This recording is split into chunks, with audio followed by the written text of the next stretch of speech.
absolutely devastating.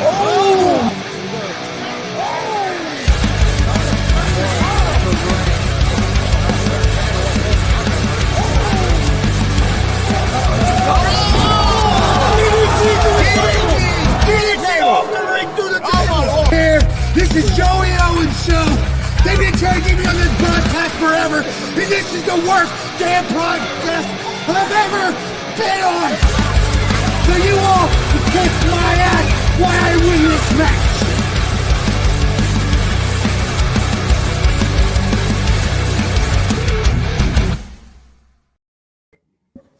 All right, what's happening, everybody? Welcome to Facer Hill Pro Wrestling Talk. I'm Chris Gonzalez, joined by Tony Gonzalez, Marcus Fine, and Big Lynn. How's it going, guys? Doing fantastic.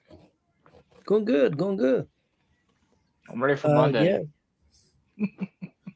Yep, I am too. I'm ready for IU also.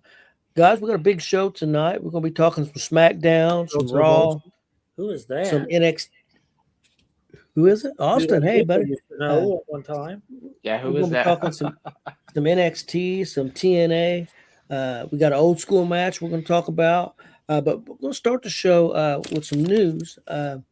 Happened last night on AEW. First of all, they announced that the Rascals were signed and would start being on their show. That's Desmond Xavier, Zachary Wentz, Trey Miguel, and Myron Reed, which I know Marcus has seen Myron Reed a few times. We have. I've also seen Zachary Wentz. And I also think I've seen Trey Miguel one time too. So congratulations to them guys.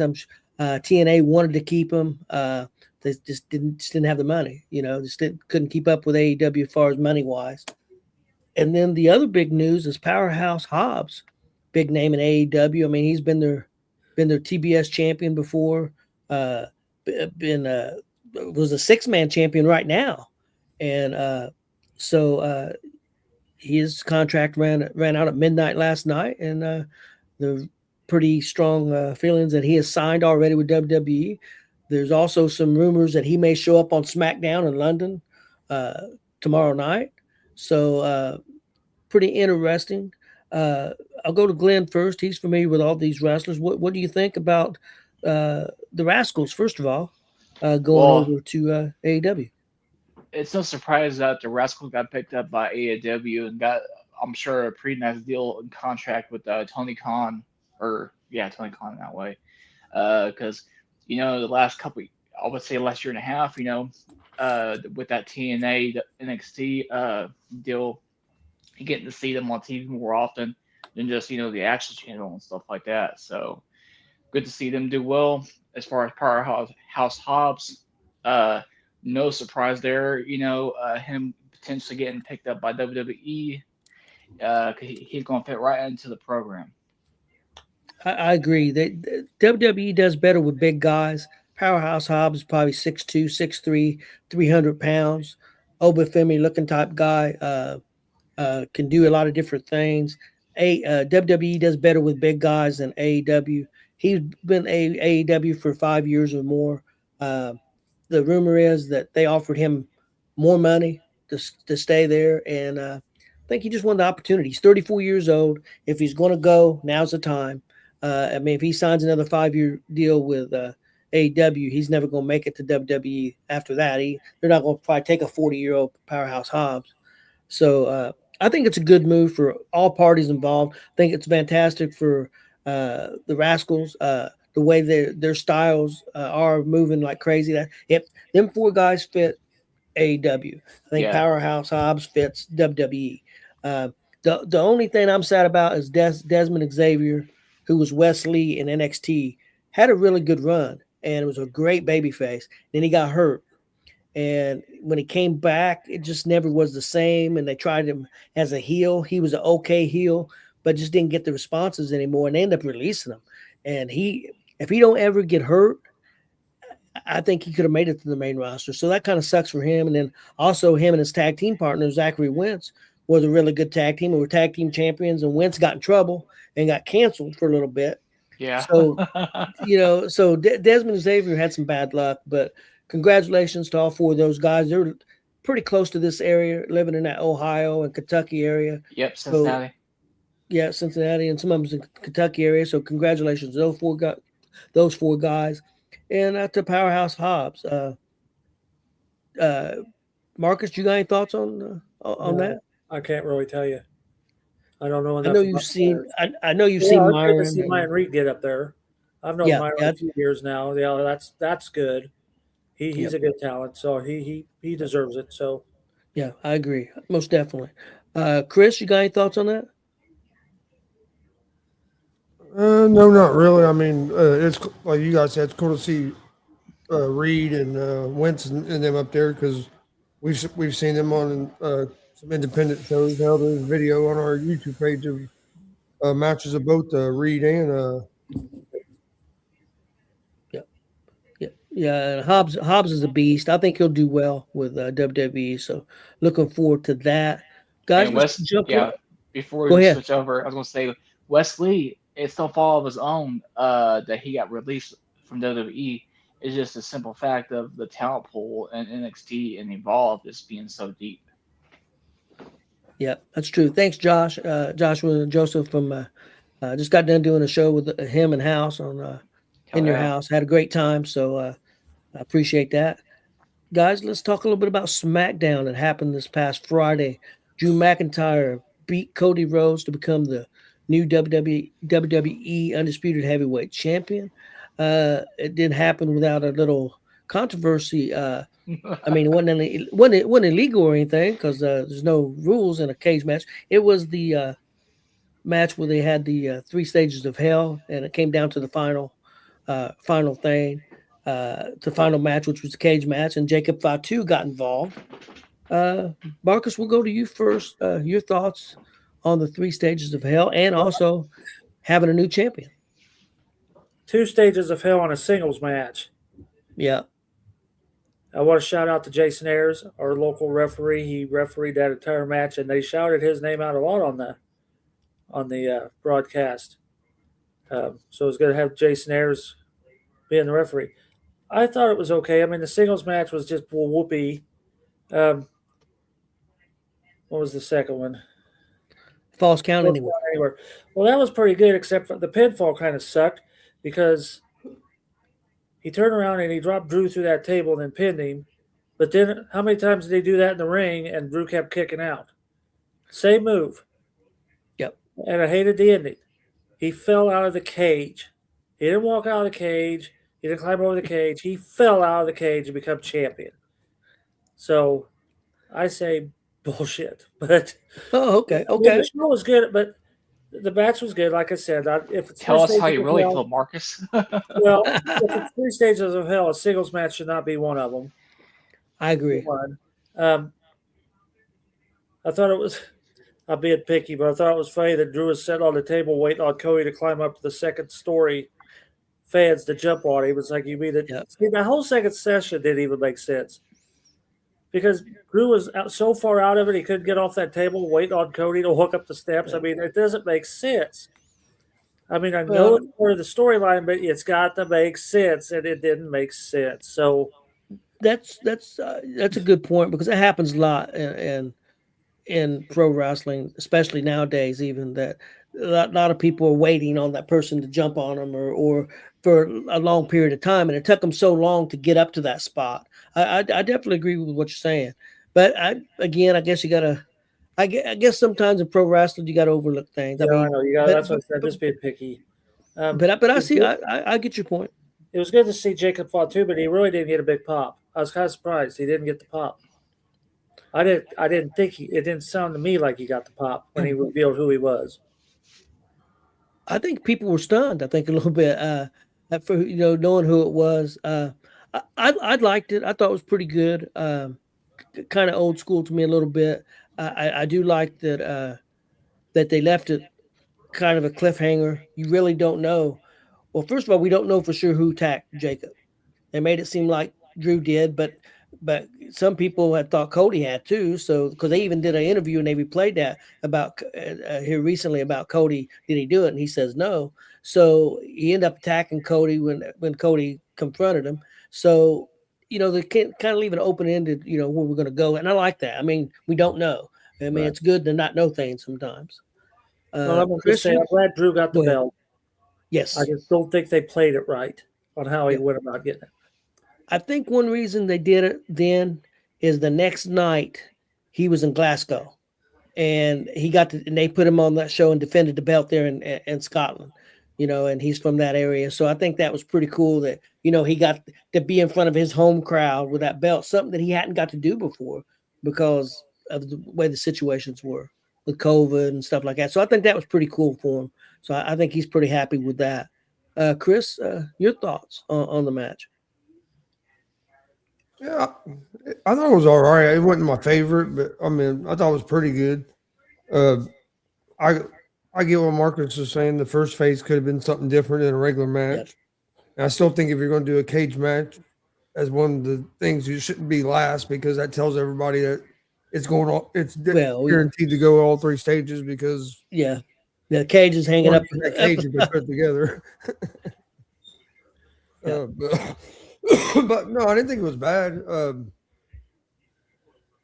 I kind of liked how he just fell in the cage, so I'm a little opposite than what Marcus was on that. But yeah, I thought it was pretty solid. It goes to that chicken shit heel type thing. He kind of lucked into it type thing. That's what they was going for, and I guess people's got different feelings on that. Can I say one What do more? you think? Yeah, go ahead. Well, I was kind of surprised also that there wasn't a rest break between. They went right from that first Yeah. stage right into the second stage, and they would have went right into the third stage, but they had to wait for the cage to come down. It kind of surprised me. Normally they give it like a 1 minute rest break before they start the next round, and it was a minute. Drew pinned Cody. They were right into the next stage, and I'm like, well, that's kind of weird, but What's up, Billy? no, they're not. Yeah, I agree with what Josh kind of said about Jacob too. Big Glenn, what do you think? Before we get to the match, I just want to say thank God they didn't give Jacob Fatu the Mark Henry chain spot. If you know, you know. Oh yeah, Yeah, where he Yep. trying to pull on a chain, can't pull it off. But yeah, man, I have to agree with Marcus on the fact that it was pretty much 2 stages of hell in the bullshit match. You know, yeah, how I would have booked it a little bit differently is probably instead of having the cage match, I probably would have had like Hell in a Cell like be the second match or maybe even the third match, but have the first two falls be like a ladder match and maybe the second match be an ambulance match or maybe the third. You know, yeah. go ahead, Tony. Yeah, I agree with you. Well, I said on the show last week, I thought they should have had the tie-in with Dusty, since Dusty was part of the story. I thought the Yeah. first one should have been a Texas Bull Rope match because Absolutely. Dusty was big on that, and you could have had Drew beat him in that first round in the Texas Bull Rope just to rub things in. So I think that would have played in the story very well. I don't mind the cage. I mean, I know we all knew when they say 3 stages of hell, there's going to be 3 stages. They're not going to Yeah. only have 2. So we know that. Yeah. I agree with you about the Hell in the Cell. I would like to see the Hell in the Cell too. Almost definitely, especially with these two feeding the way they were, you know, for essentially the past couple years, and not only that, the Jacob Fatu returning thing. I wasn't surprised that he didn't get too big a pop because you know when you think about when he comes out, he's all blacked up and wearing like sweaters and stuff. It's hard to see him inside the cage. So, and plus they probably wasn't expecting anything to happen. They probably thought Cody was going to retain. And not only that, you know, the big shock of Drew winning the belt. And as far as Jacob Fatu, who attacked Jacob Fatu, I remember telling you this, Tony, back the weekend that they ran that spot on SmackDown where Jacob lost all of his teeth. I was like, you remember that little photo that of Cody wearing the Rock's glasses and stuff? Yep. You know, that picture was on Twitter or social media that week. So it could be we could find out here in the next month or two that it was Cody that took out Jacob Fatu back in the fall. You never know where they're going to go with it. I agree. Yeah, I thought it was pretty good. It got the job done. I think Drew needed the belt, and I think the belt needed to be off Cody, whether it's permanently off Cody or just for a little while. I don't know. I don't know where they're going. And I like not knowing where they're going. I think it's good. It don't hurt Cody at all. Cody's golden. It don't hurt him not to have the belt. And I think Drew's a pretty good heel, and he needed something. He had to stop losing all the time because they were killing him with that. So Next thing up, guys, on Monday Night Raw, we had Braun Breaker coming in attacking Penta and Dragon Lee during a tag team match with Bronson Reed and Austin Theory. Breaker goes crazy. Adam Pearce steps in and he grabs Breaker, and Breaker grabs him back and was pretty rough with him. He had him pretty good in the corner and ends up getting suspended. But at the end of that segment, Paul Heyman told him, said, "Hey, you touched him first." So, what do you think of the segment first, Marcus, and where do you think they're going? Oh, I loved it. And Paul Heyman just didn't tell him, you touched him first. It was the Paul Heyman way of telling him. Yeah, From my viewpoint, I loved it. You touched him first. Well, I thought it was good. You didn't see, until they did the replay, you didn't see Breaker come through there. He just speared the shit out of that guy. Yeah. But then they showed the replay of him running down the Ultimate Warrior, run down that to get that speed. That was pretty cool. Pierce spitting all over everywhere. I mean, he was really worked up. I don't know if you've seen that, but spit was just flying everywhere. I don't know where they're going with it. Yeah, I kind of had a theory, and I'm not saying it's going to happen. My theory is, Austin Theory. Pun not intended. But anyway, I think that where they might be going is I think Paul will use that as leverage to get Braun Breaker put back in, and you got Rumble right around the corner, and get him put in the number 30 spot for the Rumble. Use that as leverage, that not just to get him back in the not unsuspended, but to get him in the Royal Rumble match at number 30, and giving him a good opportunity to win the Rumble. So that's kind of my theory. I love the segment too. I agree with you, Marcus. Breaker's doing killer work in my opinion. I think he's just doing fantastic. Heyman's fantastic as normal. So, Chris, what do you think? No, I thought the segment was great. I was laughing because every time Pierce would get to argue with Breaker, the rest of them was attacking somebody behind his back. So I thought it was funnier now because they switched to this camera angle. They I think it was Penta was getting attacked, and then they got in the ring and they had this angles and they were getting the shit beat out of them again. So Pierce kept turning around like, that worked so good. I thought it was well done. What? Like I said, I don't watch it every week. Wasn't there like rumors that they were going to change general managers? There's been rumors they're going to change general managers. If they were going to do that, I was going to say with this, there could be somebody come in and overrule Pierce's suspension and kind of maybe take over as general manager. And I'm not saying this is happening, but one of the rumors is that the new general manager might be Chris Jericho. That's been one of the rumors. To bring him back in, and then eventually he'd end up back in the ring, of course. But that's been one of the rumors. Now, whether that's going to happen, I don't know. So that's why I'm wondering if that's not what they're setting up, is somebody coming in as the new general manager, overruling Pierce and running him out. That could be. Good point. Kind of like Piper Monsoon, in early '96 after Vader got Monsoon. Yeah. Big Glenn, what'd you think? I thought it was a great segment. I love how Adam Pearce is, pointing that finger and shit. I was like, it's even well for you, buddy. Breaker's gonna break off that finger and stick it up his ass. Breaker snatched the shit up out of when he finally did grab him. Yeah, absolutely. He threw him in that corner. I was like, damn, he got pretty physical. And not only that, man. That drone shot of Braun running down to the ring, that was amazing. Yeah. Because you don't see that much nowadays. I mean, you'll see the drone spots every now and then, but one like that, no, you ain't seeing that every day. So it was this great overall spot. I do like the fact that we could potentially see a switch of GMs or a switch of authority figures in that way. And I think if we do bring in Chris, it could he could rework the list gimmick into it, Yeah, it could. I really liked the segment. I thought it was good. Guys, next up was the big match, the main event: AJ Styles versus Gunther. Interesting finish. Marcus, I was interested to see what you thought of the match and what you thought of the finish. It did kind of seem like Gunther was off a little bit. Like he Yeah, wasn't feeling good, or he was just not up to par. He didn't seem his normal self.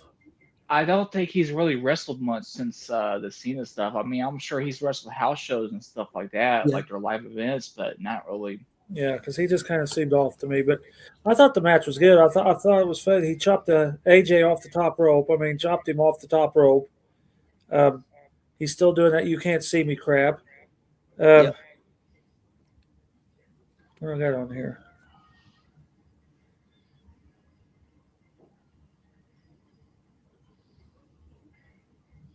Sorry.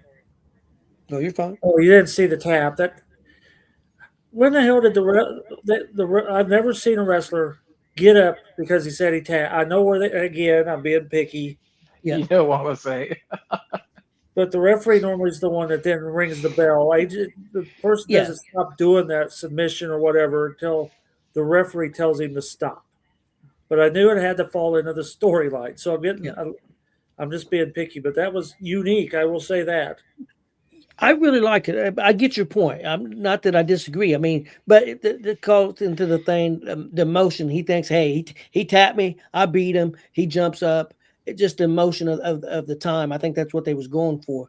I liked it. I'd never seen that before. I'm not saying that it hasn't happened. It probably has. I'd never seen it done quite that way. I thought the match was pretty good. I didn't notice Gunther being off, but I mean, you may be right. But I enjoyed it. And I like the finish. And I think that sets up another match between them two, Oh, yeah. I would assume. And the low blows are getting old. Even on the indies, everybody's racking everybody. It's like, damn, will you guys stop? I don't disagree with that. It happens an awful lot. Just like the going to the announce table. I don't disagree with it. Well, that always seems to be the last match, so they have it already tore apart when they get ready to back it up in the truck. But yeah. My favorite though is when in AAA they did that one show, and instead of going through the Mexican announce table, they went through the American announce table. I thought that was awesome when they did that. I thought that was great. Yeah, the Spanish announce table only lasted one match. Every pay-per-view, the Spanish announce table only lasted long enough to introduce the guys, and then they're standing the rest of the pay-per-view because they never rebuilt their table. They rebuilt their tables now, but they didn't rebuild those tables back then. So, Chris, what'd you think? Yeah, I liked it. I ain't gonna lie. At first I wasn't the biggest fan of the ending, just because it kind of reminded me of the same thing we used to see with Roman all the time. It's always let's cheat to win.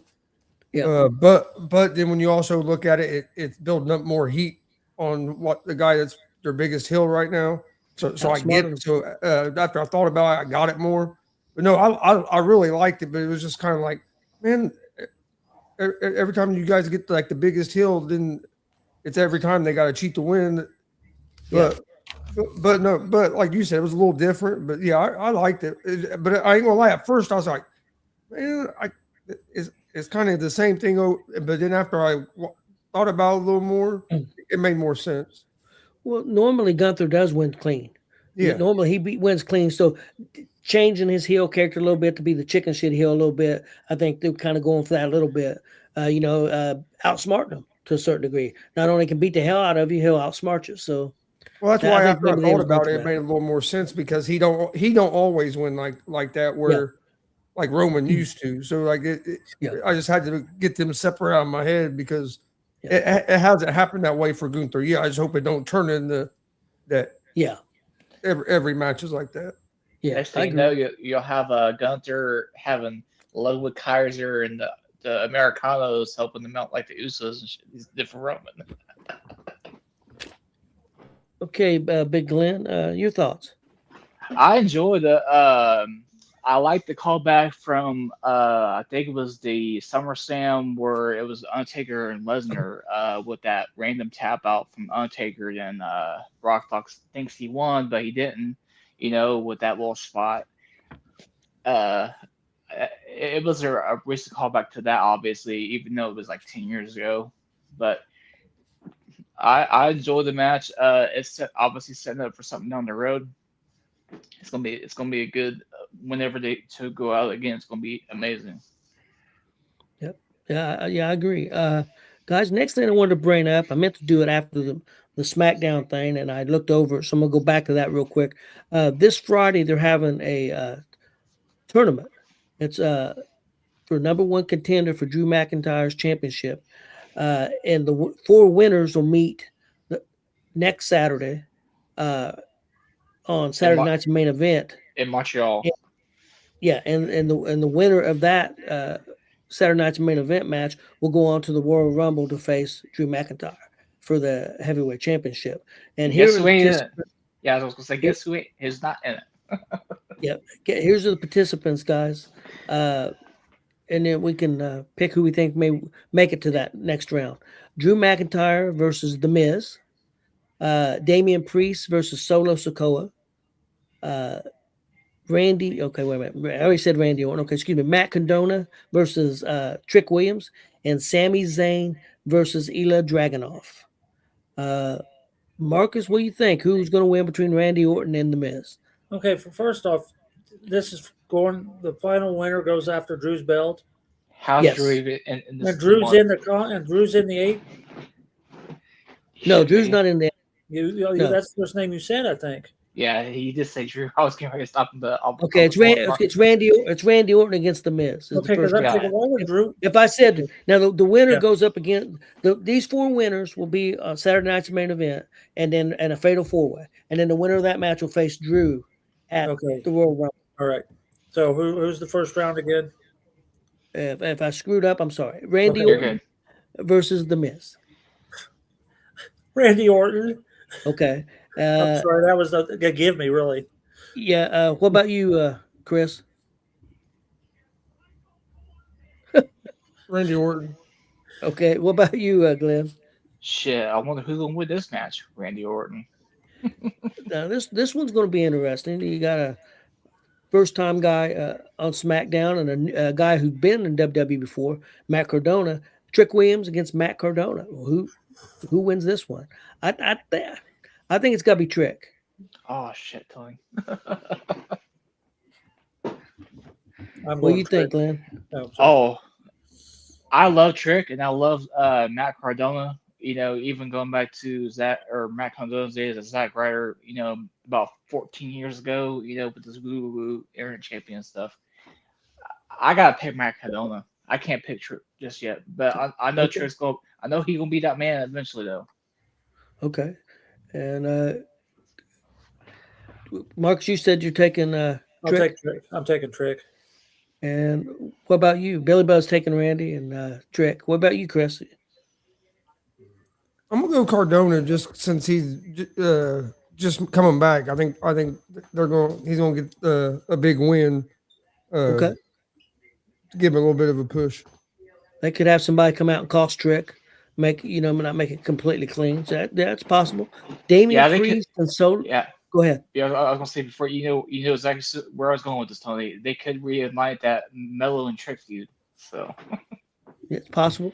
Damian Priest and Solo Sikoa. Marcus, what do you think? Solo.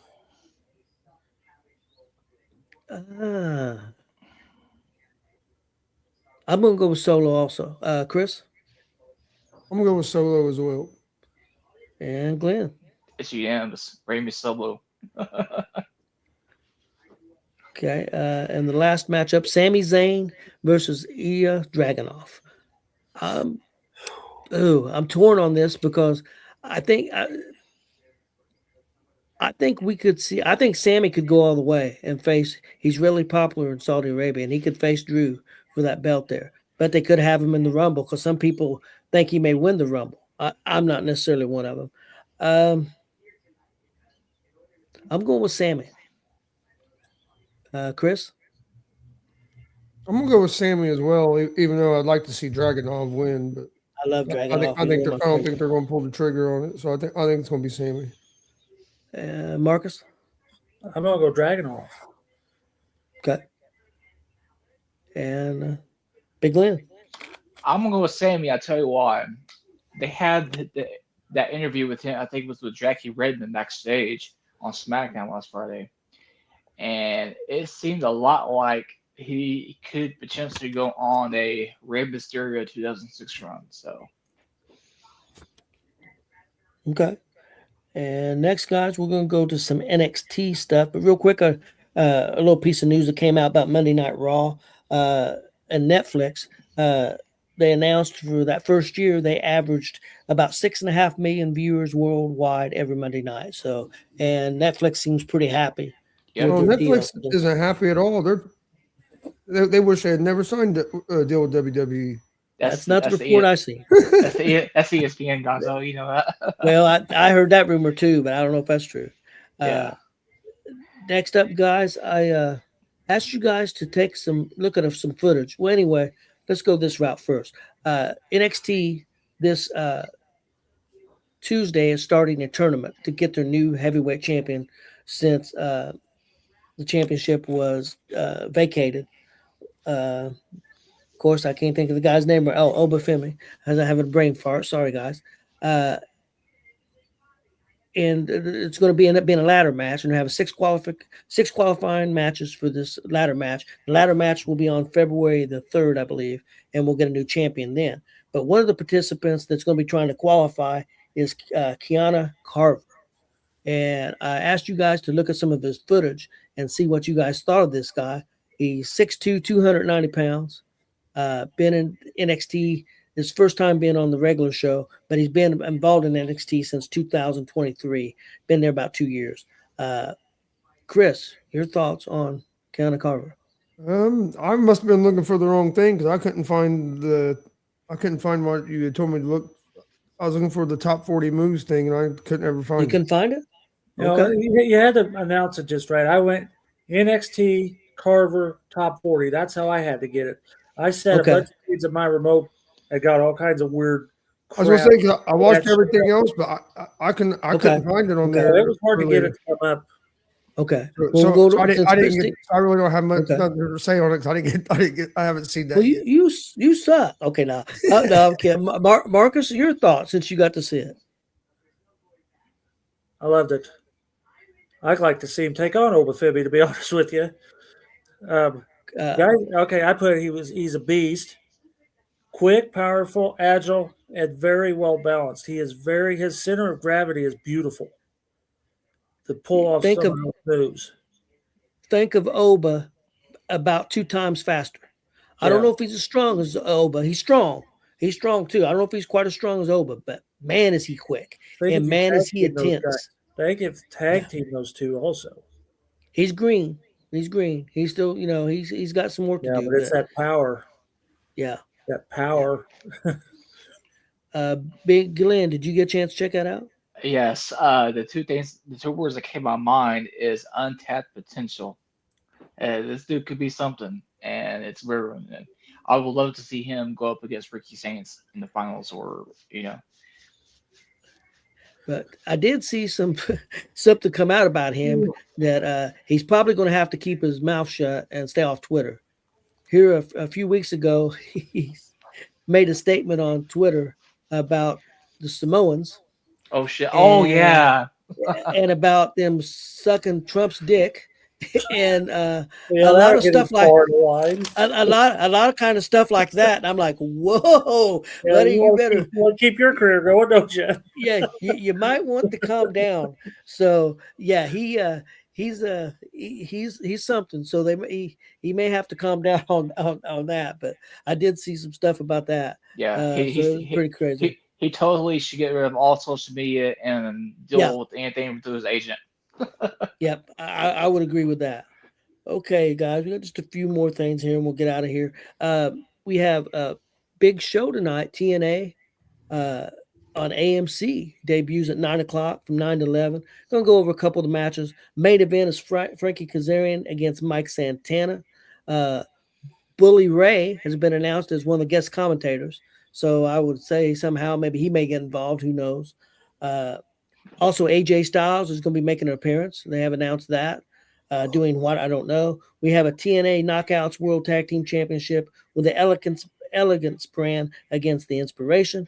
And we have Order 4 against Elijah and the Hardys. So that's just some of the matches. I think they've low key have not overhyped this show because I think maybe they've learned a lesson. Because sometimes some people overhype stuff, and if you don't deliver, people get a bad taste in their mouth.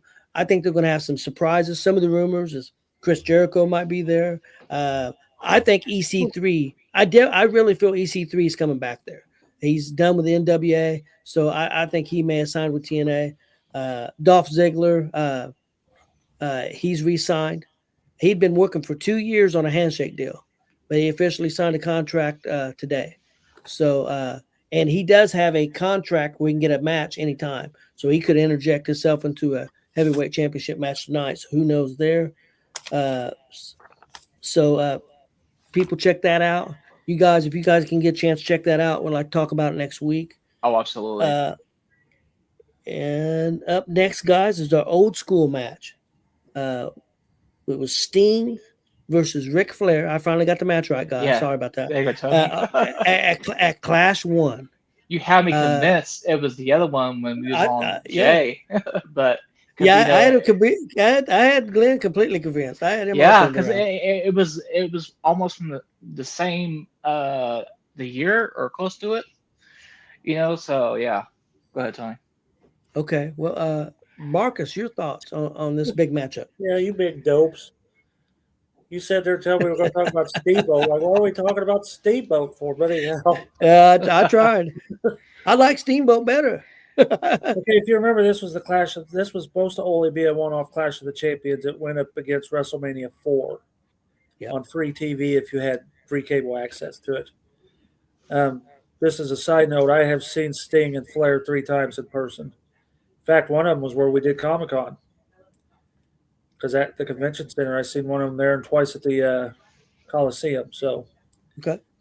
I believe this match made Sting.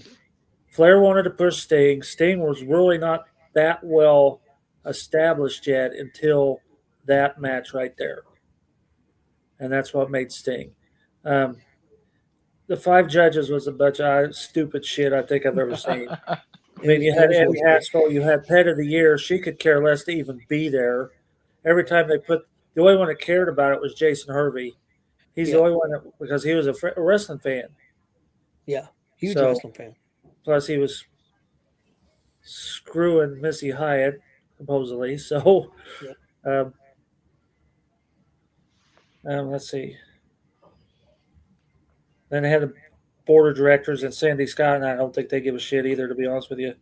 No. J.J. Dillon in the shark cage. That was funny. Yep. Let me see. Flair, a great seller. I mean, come on. You were talking about facial expressions and screaming and moaning and griping and yelling. Flair had it. Every time he banged and hit and smacked. And his... Anyway, I thought the match was fantastic. I hadn't seen it forever. A lot of rest holds. It was old school because they had to go 45 minutes. So a lot of rest holds. Sting taunting J.J. Dillon. The 10 to 15 minute mark was only about 2 minutes. If you go back and count that, they said 10 minutes down, and like, okay, no, I was like 2, but okay. Walk a little bit. Flair complained about his back with the bear hug.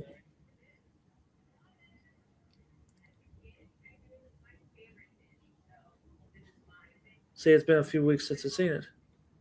Anyway, I thought it was fantastic. The crowd never died. The crowd was into it the entire time. Yeah, hot crowd, man. Interest in this match. The intensity of the figure 4. Flair not only put on a figure 4, he sunk it in, and then when it got reversed, him screaming in agony. Yep. Yeah, that part was fantastic. And then you don't see abdominal stretches much anymore. Flair flying over the top of the judges. That was funny. And I thought the call was right. They needed to have a draw. The only thing I thought was funny was the only one we ever knew was the Playmate. She says Flair wins. They didn't ask the other 4. If you notice that, they didn't. They just all said it was a draw. They asked her, and then they made it a draw. Like, okay, what the other 4 guys say? But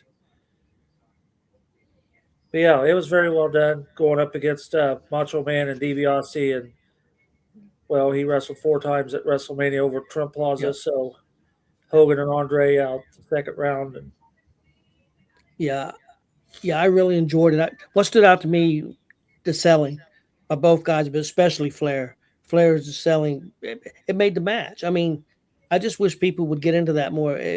Matches mean a lot more if you got good selling and facial expressions. Watched a match last night in AEW, MJF against Bandito, and Bandito lost the match, but he was made a superstar, in my opinion, that night because of MJF selling. MJF was just fantastic at selling last night. So, but yeah, the selling by Flair, good match. I agree with you. I think that match really helped make Sting get him to the next level. Crowd was super hot, just as loud the first minute as the last minute. I mean, just super hot. Yeah, the judge stuff was stupid. You didn't need it. But yeah, I really enjoyed it. I like watching it, so it was very good. again, Chris, it was just like the cage. You put 4 judges in there, 5 judges, because if it goes to a draw, they're going to decide who wins. Well, okay, you already just told us what was going to happen. Yeah. Because you've never had judges there to claim victories before, so why would you do it now? Yeah. Chris, what'd you think? No, I really enjoyed it. I just thought one thing I noticed and I thought was kind of funny is nowadays you got all these guys trying to do as many moves as they can. This match was probably 45, 50 minutes long. Yeah. And I probably can count on one hand how many different moves was used in the whole match. Like, and The crowd going crazy. yeah, and the crowd going crazy the whole time. I mean, think about it. They did a clothesline, figure 4, crossbody, Bear hug. Sting doing these Abdominal stretch. press. the overhead press. I mean, maybe 6 or 7 moves, different moves the whole match. And had But to why? count the whole time. But And why? the Chris? pace of the match, like, hell, the first couple minutes of the match, nobody even took a bump yet, and they already had the crowd. Yeah, but why is that, Chris? Because of the selling. Selling and not just selling, working the crowd. Yeah, working You know, out Flair and storytelling. Sting are masters at working the crowd. Yeah, Oh storytelling. yes, storytelling, man. But, Just and then yeah. a couple other things that I thought was kind of cool. Well, one thing I noticed was how the hell they get the crowd so blacked out? You can only see like the first 3 rows of the crowd, and everything else is dark. It's kind of weird. You can't see nothing but like the first 3 or 4 rows of the crowd. I noticed a lot of the NWA like that is back then, but I And think then- it's just aesthetic. Yeah. And another thing I thought was cool. Did you guys notice that their guardrails, the same kind of guardrail that's at the Dub? Yeah. Is just blue instead of red. Yeah. When I noticed, I was like, yeah, that looks just like the Dubs guardrail, but it was just blue. And if you notice, the fans were just as far away from the guardrail as the damn ring. There was like 5 foot between the ring and the guardrail, and then there was like 5 foot between first row and that guardrail, just space all around that ring. The fans wouldn't right up on the guardrail. There was No, there wasn't. like a 5 foot space gap on like each side of the guardrail. The fans were away from the guardrail just as far as the ring was. Yeah. Most places fans are right up on the guardrail, so I thought that was something I noticed that I don't think I've ever really seen that live. Usually everybody's right up on but they were like back. Yeah, it was. Yeah, I noticed that too. Big Glenn? Yeah, I got a question for Marcus. He might be able to know this. I got an idea, but I want to ask Marcus for confirmation. You remember how New Orleans area was back in the day with regulations? Do you think the guardrail thing was some of their regulations from back then? It very well could be. Yeah, I was thinking that it probably had to be a regulation thing. Yeah, I was thinking that too when Gonzo was talking about it. But yeah, to my thoughts on this match, man, there's a reason why I picked this is because a lot of today's generation of wrestlers could definitely learn from the storytelling and the selling and how to work the crowd from this match, even from the Rock and Roll Express as well. And another thing on this card, you had I believe you had the LOD Legion of Doom versus I want to say Tully and Arn. Another decent match. I could be wrong, but I know LOD went up against somebody. I forget who it was. Here, I'll Okay. look it up. Yeah, I'll let you do that while I'm talking about the rest of it. But yeah, 45-minute draw, 1 hour draw. It was a freaking amazing from start to finish. The crowd was hot. You know, I begin to wonder if Flair took the Playmate chick, the Space Mountain. Maybe once he was there, I never thought Exactly. That's a big one funny for you on that one. But yeah, I was thinking, I was like, Space Mountain.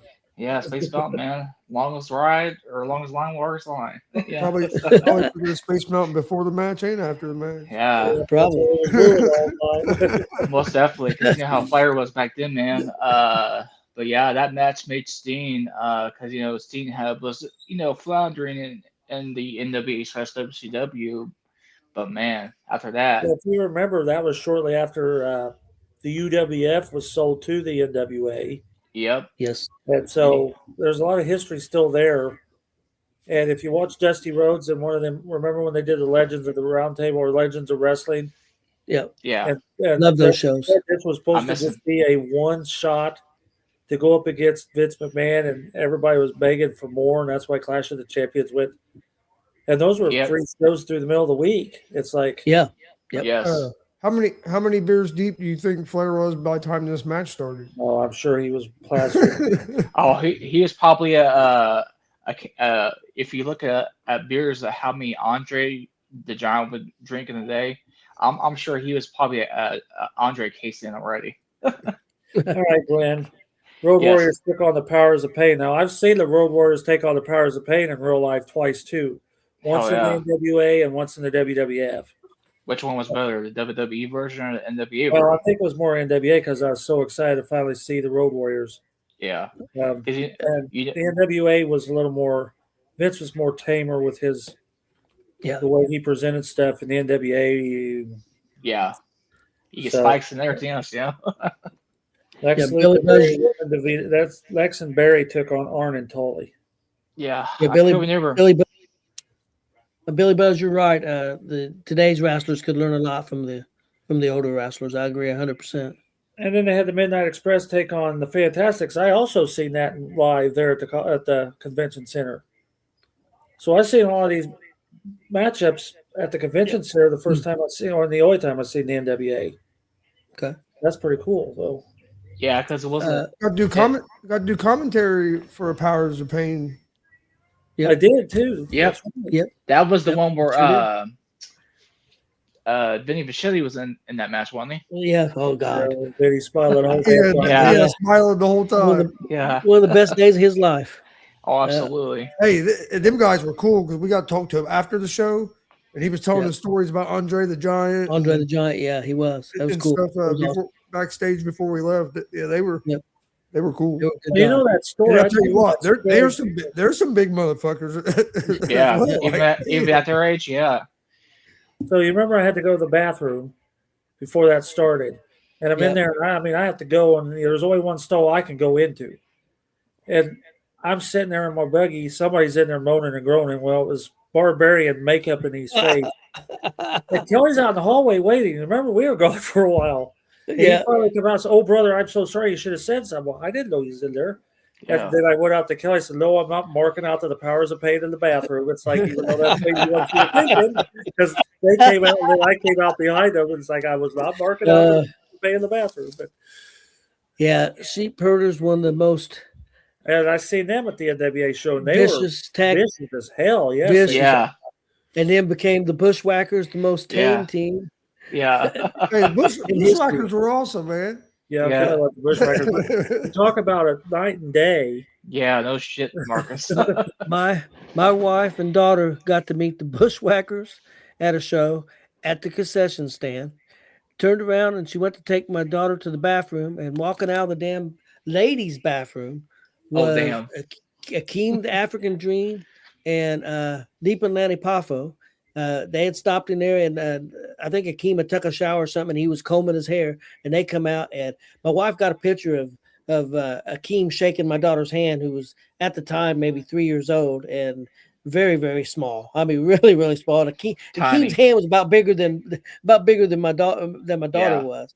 But yeah, I said, why the hell did I go to the concession stand into the damn bathroom? Yeah, they got to meet the bushwhackers was getting a Coke. And so, yeah, at one of the shows there at great venue, one of the great venues, Market Square Arena. One thing I did want to bring up, you guys talked about the arenas and lights and stuff. I was watching AEW last night, and Darby Allin and the guy he was wrestling decided Pac wanted to go out into the crowd, which is fine, except he wants to do coffin drops and stuff off the one of the walls and stuff. But it was so dark in there, you couldn't see it. So they're filming it. You couldn't see nothing that's happening. I mean, he's jumping. You'd think they would have guys operating the spotlights and would have lights on. Yeah, I mean, jumping 15 feet in the air to jump on a dude, coffin drop him, and you can't even see it. So it was crazy. That's a Tony Khan production right there, buddy. Yes. Yeah. Marcus, you got an old school match for next week? Oh, I do not. It's one of you guys. I didn't even think to pull one up. You guys got one you can think of off the top of your head? It's not like 1,000 hours. Yeah, I've been pretty good by giving you good but long ones. Yeah. Normally I could think of one, but I really can't right now. Well, we can do Flair and Steamboat. There you go, Tony. that's too long there, Glenn. Yeah, that is true. How about Flair and Harley in the cage? Starrcade 83. You want to do that? Starrcade. Yeah. Let's do that. 'Cause I haven't seen 83. Flair. I have that disc Harley in my closet here, so I have it on VHS. Yeah. And you know what's funny? That's another one like the cage match. They called it Flair for the gold. Did they not just tell you that Flair was not going to walk out there with the gold? Yeah, pretty much. Paid Flair for the gold. Is that the same one that Billy Graham wrestled and was like in the dog collar match? I've seen the dog collar match was Valentine or do you want to watch that one? Valentine and Piper. Piper and Valentine and the dog collar. You want to watch that one instead? Yeah, let's do that one. Yeah, let's do that one. That's a hell of a lot better match. Yeah. Chris, sorry, guys. I didn't know what they now. Hey, we watch now. Two of us are going to watch one match. The other two of us are going to watch another match. Well, they will review last time. Okay, we're doing Piper and Valentine. Dog collar match. Starrcade 83. I tell you what, man. As well. Yeah, Starrcade 83. Because tell you what, man, when we get 4 good wrestling minds together like us 4, man, we can come up with some good shit. So. And if you're bored, watch the whole Starrcade. There wasn't a bad match on that card. No, there wasn't. Now I didn't see the main event, obviously, but I remember bits and pieces of it, from watching it previously. Not at that time, but about 15 years ago. Thanks. They had a camera over the ring, put a camera over the ring, shooting down into the ring from the top, where you can see Flair and yeah, Harley. CCTV. Yeah.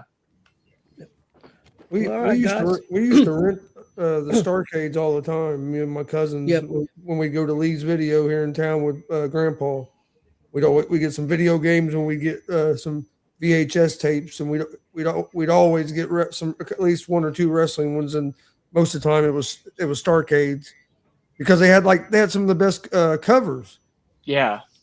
The first Starrcade, especially when you're younger, what I mean? You're looking at the cover I want even the mid-90s Coliseum video for WWE was even some good shit, so go ahead, I'm sorry. I was gonna say, I remember my first wrestling thing I rented from the video store was SummerSlam '96. So my first one was one of them best of WWE's, but my first Starrcade was '86 because it was the night of the Skywalkers. Yep. But are those guys really wrestling on a scaffold? Is that the night the Jim tore his leg almost? Yeah, broke his leg. Blew out his kneecaps. Yeah. Both his kneecaps got blown out because they do that's what they need. That's what they need to bring back, the scaffold matches. Big Bubba Rogers, Big Boss Man, was supposed to catch Cornette. He didn't catch him accordingly. Yeah. Because he had those glasses, all he couldn't see. There's no way he'd go be able to catch him like that. It was nuts. But the Road Warriors are on the top of that 5, 6, 7-story building, throwing pumpkins off of it. So this is going to be Not only that, Road Warrior Hawk had a broken leg and cut off the cast and wrestled that match, even though his leg wasn't healed yet. Yep. Well, guys, that's all I've got. You guys got anything before we get out of here? I do not. I don't think so. We got a sports show coming on here at 10 o'clock, guys. Join us Thursday Night Blitz. We'll be talking NFL football, coaching, John Harbaugh. We'll be talking a little bit of college, a little bit of everything. So with revolving around football. So join us at 10 p.m. Eastern, 9 p.m. Central. And if you haven't watched GWR on Monday, we are doing a earlier run. We're going to start at 6. Yes. Thanks for saying that. Well, we can get done so we can watch the Hoosiers win the national championship. That's right. Yeah. Hoosiers, baby. Yep. I thought maybe for a second he's going to do 6 or 7 like the old Superstation. And all parties Everybody have a good night. We'll see you guys Monday.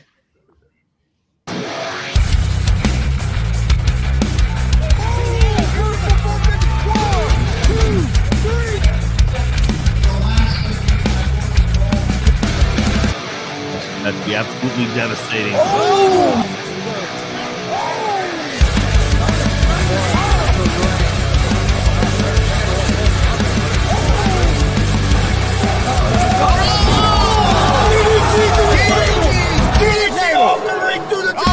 Here, this is Joey Owens' show. They've been trying to get me on this broadcast forever, and this is the worst damn broadcast I've ever been on. So you all can kiss my ass while I win this match.